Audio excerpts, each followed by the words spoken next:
So, dear colleagues, first I would like to thank you very much for inviting me here, because first, I have a pleasure in meeting Norma, as I thought. Second, I've been always interested in history, geography, and languages, and here, even I can show you a book like this. It's Let's Learn Hebrew, which I purchased, I think it was 15th June 1966 already, when I was 15, because then I was very fascinated with Eastern languages, and my father found somewhere this book and bought it for me, so I can understand some Hebrew and I can read Hebrew, which helps me here when I am walking around Jerusalem. So it is really very nice, very big pleasure for me to be here, because it's my first visit to Israel. And I would like to tell you a couple of words on Bologna process, but I would not represent, let us say, a top-down approach like it was presented by Norma, that means about policy and so on, but rather bottom-up. Because first, I am a theoretical chemist, but I am academic practitioner.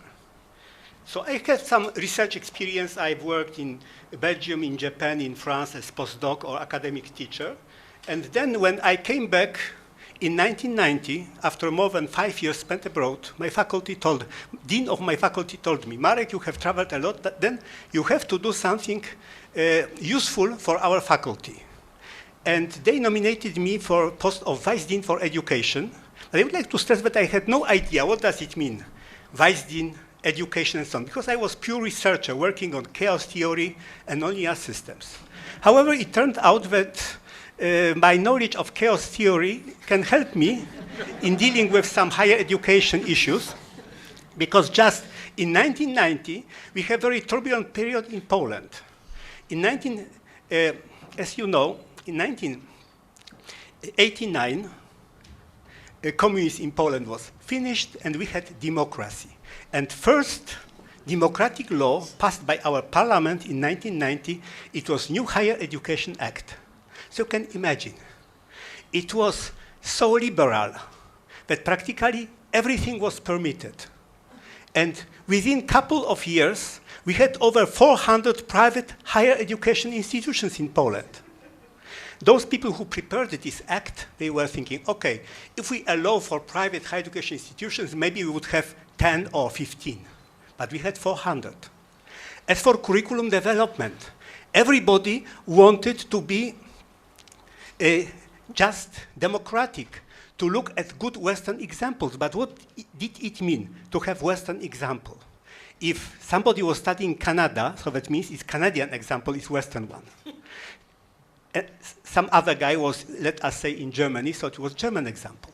So immediately, after maybe a year or two, even at our university, we had parallelly at different faculties totally different study models.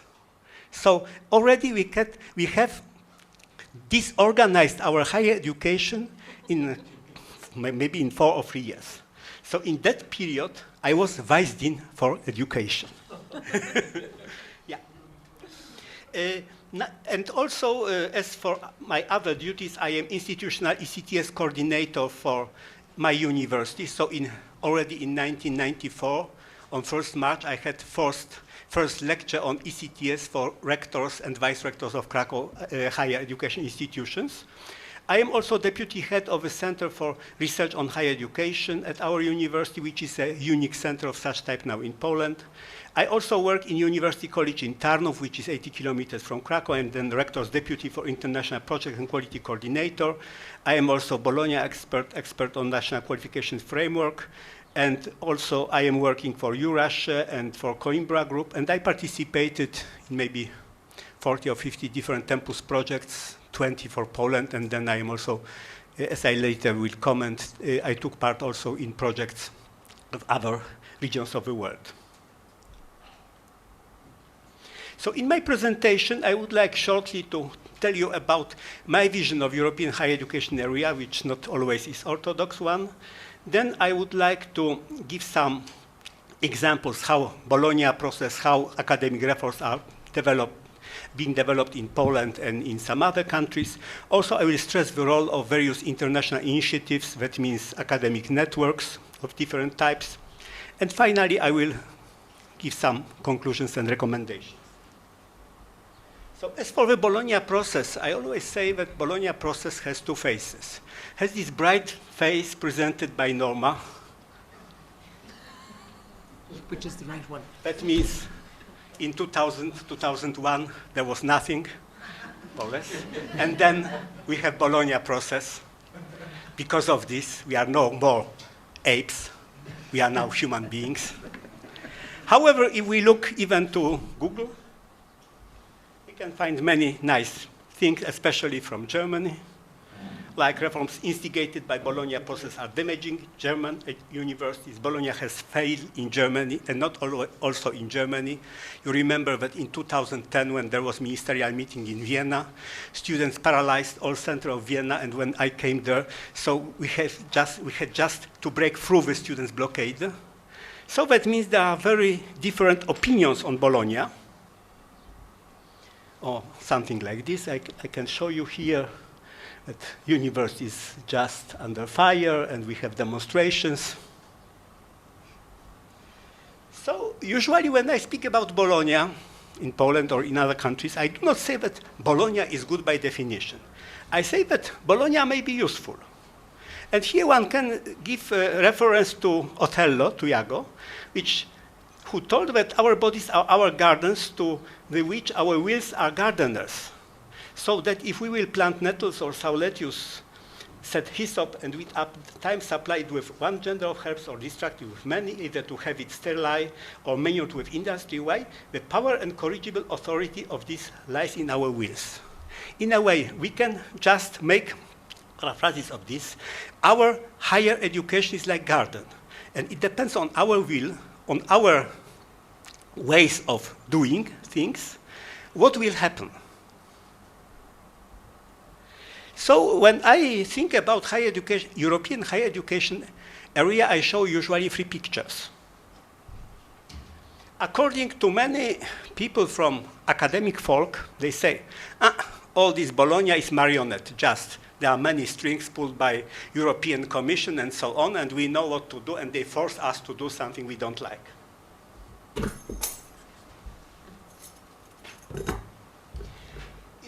Bologna documents is rather like a robot. We have Bologna action lines, we have very good machinery, we set it into motion, and then we observe. How do we implement this? How do we follow our rules? According to me, it's a baby. It's something which was born in a train, nostalgia train, between Budapest and Vienna in 2010, when ministers with other stakeholders were coming from one place to another to celebrate creation of European higher education area. So it's a kind of baby. But we know that baby can develop in unpredictable way. Yeah? And it is a living thing. We cannot just tell how it will develop. What kind of new factors will appear which will influence development of a child. Therefore, I have just put here some nice phrase I found in recent paper by Paweł Zgaga, whom I met a couple of days ago, and he's one of founding fathers of Bologna process, so he knows what is inside. So first, about Bologna principles. The first principle is the search for the first principle. Second, sailors do not navigate to the northern star, but only use it to help them define their position and their course at sea. Yeah? Full implementation would mean end of history. Yeah. And also, Zgaga warned against pan-Bolognization, how he called it. It's dangerous because it averts our concerns from issues originally beyond the scope of the process and which lie beyond the scope of the European higher education area today. And here I would like to mention a nice book by Dörner, The Logic of Failure. There was a kind of game called Tanaland in, I think it was in 60s. That means, you know, it's a kind of strategy game. You have a country somewhere in Africa, Tanaland, and then you can just try to do something with Tanaland's economy. You can choose various ways of dealing with things. For example, you can strengthen the army, or you can put money to develop industry or agriculture, and so on and so on. And in this strategic game, many experts took part, and everybody failed. And then a book was published, The Logic of Failure.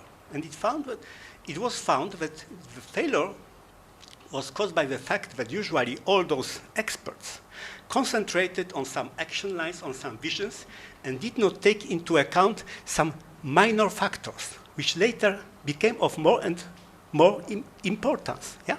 So because of this, if we concentrate only on some strict rules, we do not see that there are some new emerging things which can change totally the landscape.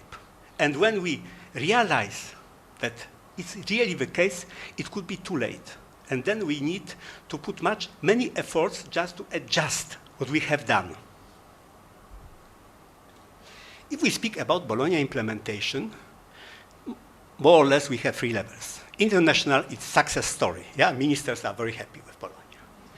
National level, not so smoothly.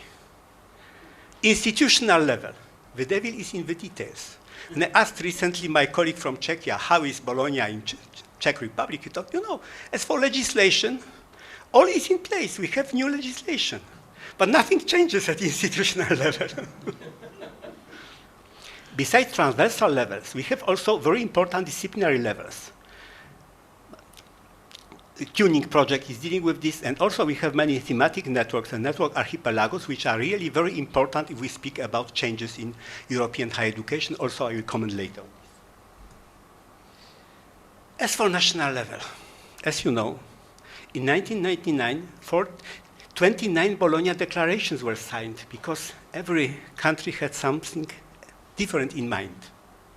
So more or less I say, I am not a, higher education expert, I'm a poor theoretical chemist, so it's just my invention. But we can identify 4 basic approaches to the Bologna implementation. First, we are Bologna. For example, Ireland. They are Bologna. Scandinavian countries, the UK, yeah? That means they are more Bologna than Bologna process. That means they set up the rules, yeah? We are Bologna. That means priority of national interests. Yeah? It is in interest of Bologna because we'll have more incoming students. Then we can influence more European higher education policy. So we are Bologna. So we are very happy with Bologna. Then we have some diligent pupils, especially some new EU countries or some countries from Eastern Europe. We want to have very green scorecard if there is Bologna implementation. Yeah? We are very diligent pupils, and they try to be more Bologna than Bologna, these real Bologna countries, because they're afraid that they will be rejected if they will not too much Bologna. Then we have also Machiavellism. We want to introduce some changes. For example, we want that students pay fees, or we want to reduce number of second cycle students. But if we do it, so students will be angry. So therefore we say, we don't want to do it, but it is enforced by Bologna rules. And therefore, if you see all these beautiful students' demonstrations, they are usually not against governments, against Bologna.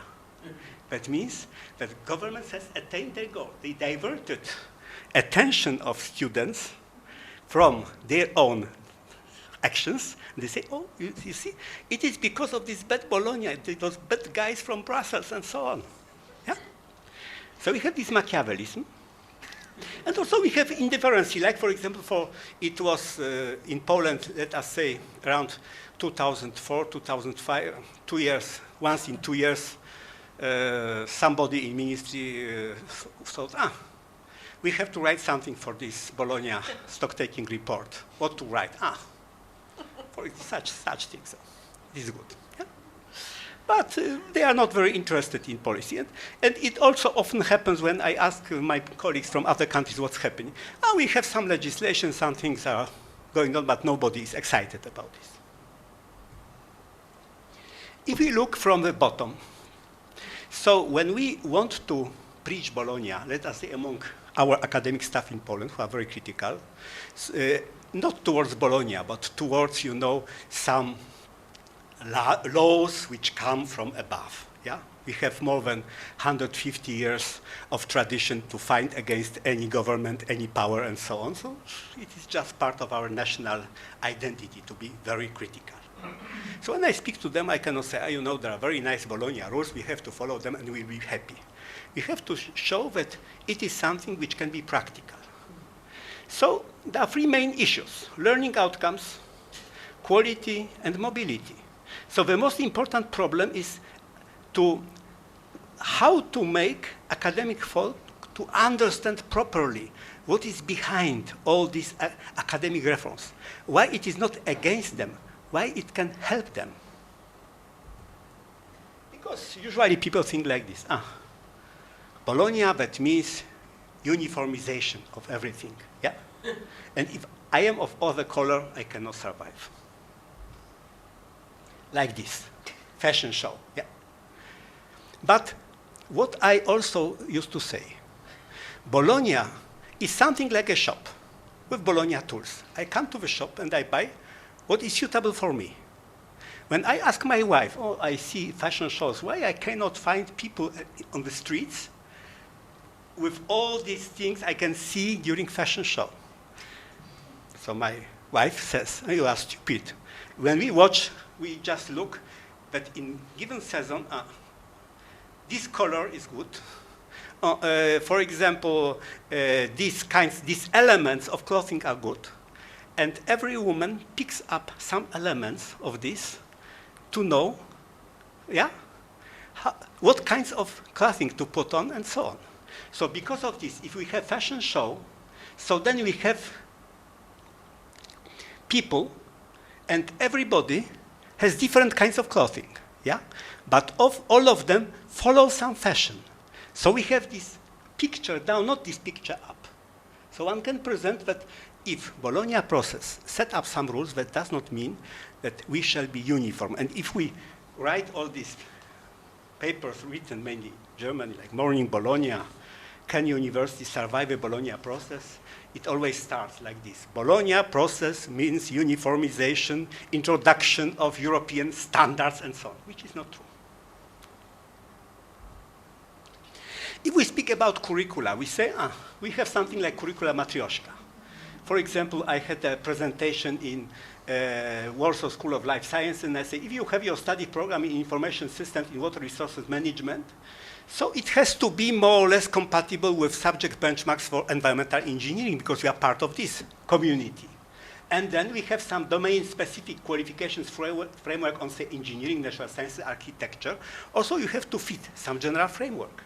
And finally, we have European qualifications framework and national qualifications framework. So that means that your study program you prepare shall be compatible in a way with all these regulations, but these regulations are not very strict. Yeah, because you are responsible for your curriculum, only you have to follow some general lines.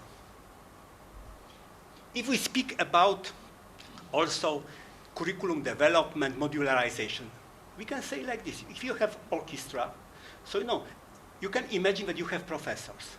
And every professor say, I know what to teach. But if every professor will teach how he or she wants, will not get a symphony, will get cacophony. So therefore, we use various scripts like this, yeah? And here it is written how individual musicians shall play. So if we speak about competence matrices and all this stuff with learning outcomes, we can see it is just like in orchestra, yeah?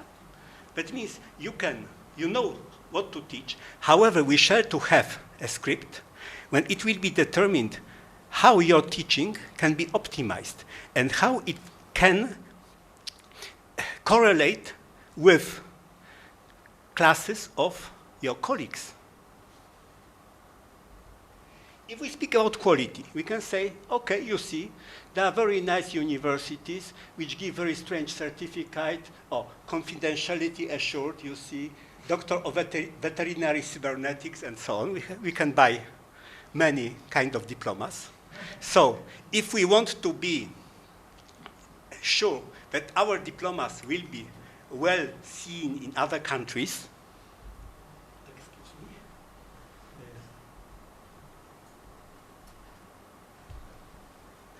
Then we have possibilities of different kinds of accreditations.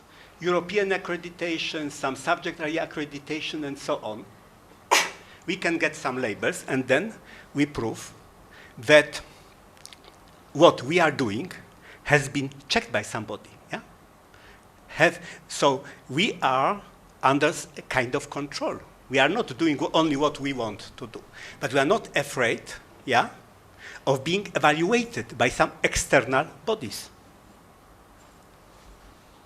If we speak about mobility, we can say that we have two key competences for the 21st century: ability to learn and ability to adapt. So along with lifelong learning concept, we also shall promote lifelong mobility. And what are prerequisites for successful lifelong learning, lifelong mobility? Clear and precise information on educational offer. Blended learning and blended mobility, different types of learning, formal, informal, and so on. Also mobility, virtual mobility, physical mobility, and so on. We need efficient recognition mechanisms. We need efficient positive feedback mechanisms, appreciation of mobility. And all this shall be based on learning outcomes. So then if we speak about 21st century, about competences for 20th century, so implicitly we have here many tools and elements of Bologna process. If we speak about employability, so my definition of employability is the art of converting learning outcomes into earning incomes. That means from learning to earning. So if people say, I want to teach something, how shall it be related with labor market? We say, the point is that we shall show to students how to use their knowledge, skills, different types of competences in finding their place under the sun, on the labor market, in society at large, and so on. And now, a couple of words on Poland. So first, as I told you, that we had a kind of, I call it not Bologna, but Polonia process. After all this deregulation of Polish higher education, around 1994 we started some convergent processes, mainly stimulated by Tempus project, because every year we had a new minister of higher education, so they had different problems than, say, higher education reform. They did not mix up with our activities, and it was a good factor.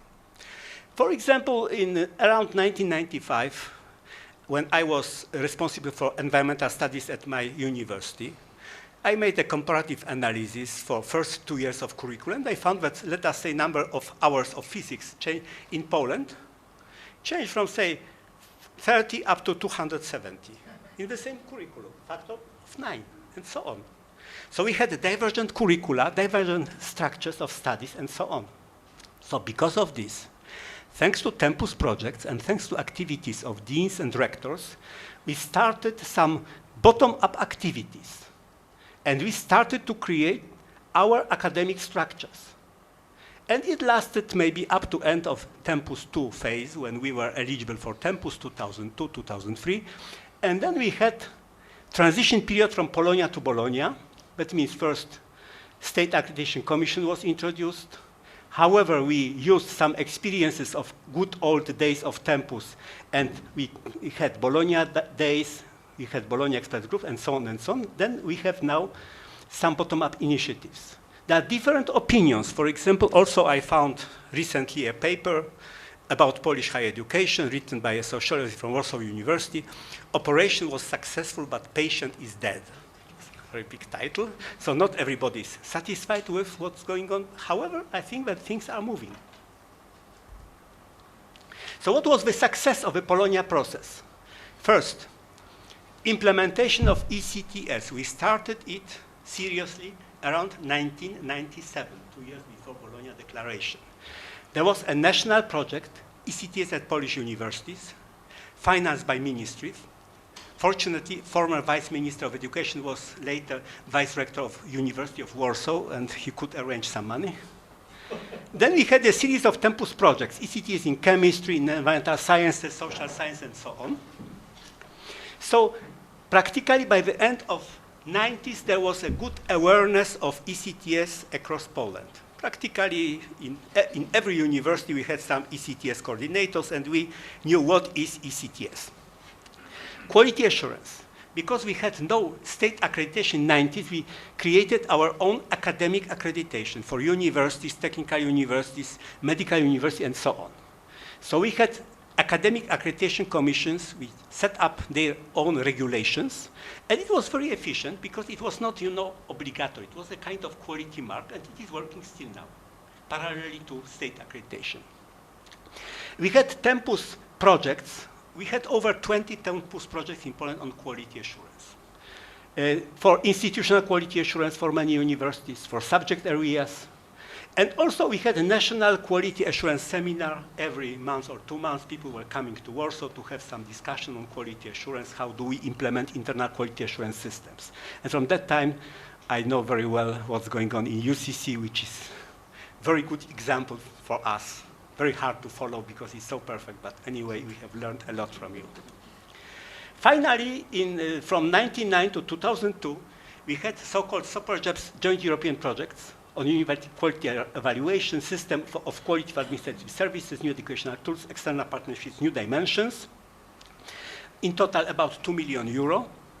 In these Tempus projects, all 16 classical comprehensive universities took part. It was correlated at the level of rectors. We had many mobilities, more than 400 mobilities to leading centers in Europe. And really, we created many sustainable results. What were the effects of Bologna process?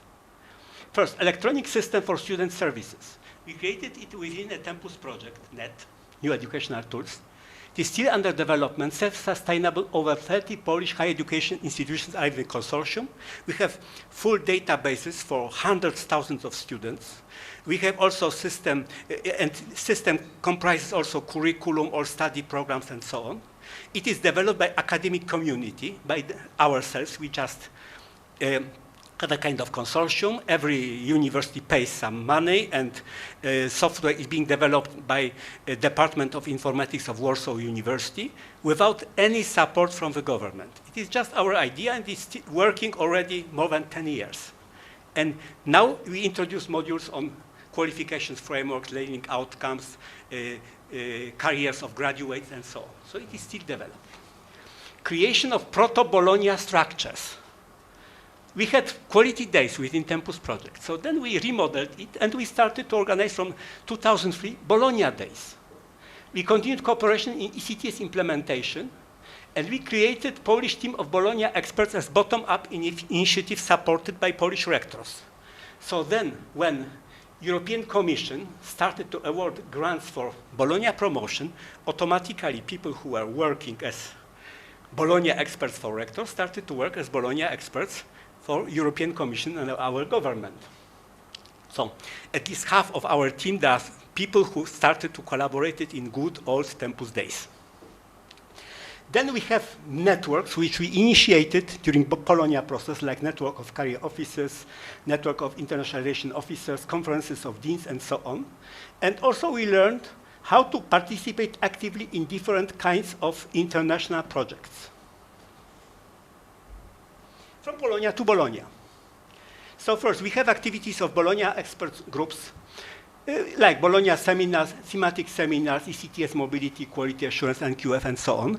And here we already have a set of training materials, so we would be very interested in sharing our experience with Bologna Training Center here, because during last couple of years, we have developed series of tailor-made materials concerning different elements of Bologna process. We assist in NQF implementation, and also we organize seminar for secondary schools on higher education reforms. It's our spécialité de la maison.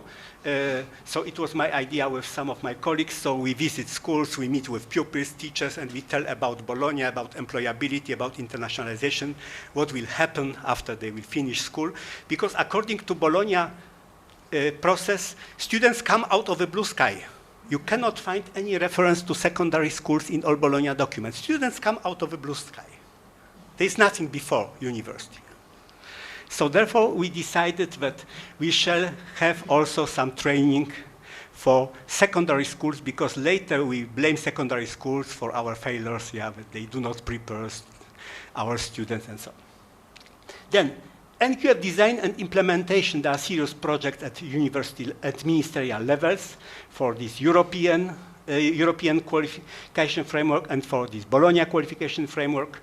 And recently, we have just started to work on Polish lifelong learning platform. It is a bottom-up initiative, however, supported by the national agency, which the main objective is to prepare us for the new EU program Erasmus for All, and also to network different Polish organizations which are very active at international level to make a kind of synergy. Here are some pictures. It is awarding of international accreditation to Polish chemistry faculties, joint venture of University Accreditation Commission and European Chemistry Thematic Network. Here there are books published during Bologna process about quality assurance. Then after Bologna process stopped, there was only one book published for several years. Now it restarted. And then shortly, other examples of Bologna implementation. As for Western Balkans, there are many activities concerning quality assurance, curriculum design, university governance reform, and so on. I would like to mention some of them. First, there is a book, I don't know, do you know this book? It is in Serbian, translation of this book into Serbian. However, I could not find nowhere who translated it. There were two different translations into Serbian. One was by the OSCE, the Organization for Security, Cooperation in Europe. Yeah. So they translated it because of a project we had with Kosovo, and because you have Serbian and Albanian, so it's also an Albanian.